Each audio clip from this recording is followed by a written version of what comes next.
Hi everybody. Today I wanted to talk about explaining versus understanding, and I think it's an important topic because we all, or maybe we don't, there's sometimes I think a lack of awareness among the general public about the impacts of stroke.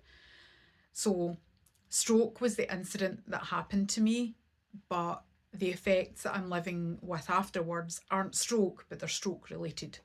So I have left sided weakness, meaning it affects my mobility, my physical movement, limits my functionality, particularly in hand and arm, but I guess in my leg as well, because I can't run, I can't jog, I can't do the so called, that's me trying to do the inverted commas, normal things that people do.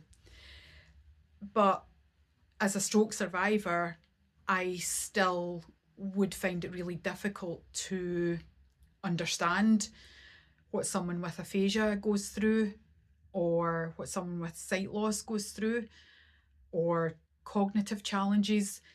I can empathise, and I think that that's more important, or just as important, than trying to get an understanding, because even before my stroke, I didn't realise the impact that stroke could have afterwards. I didn't realise that it would leave you disabled. I always just thought that if you worked hard, you would get your movement back, and that isn't always the case.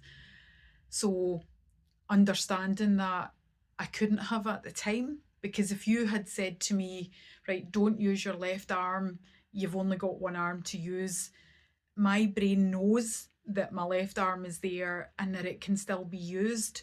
So that might give you a bit of an insight, but it doesn't, you can't fully comprehend, because your brain can't comprehend, because your brain knows that your left arm's still working. I hope that makes sense. I think it's the easiest way that I can put it across. So explaining to people what's going on for you is really helpful, I think, because it gives them a bit of insight into maybe some of the struggles and some of the challenges that you face. But I think the best thing that we can all do is extend kindness and understanding and empathy, and that applies to yourself as well. One of the most important things on my stroke journey is having learned to be kind to myself and not critical.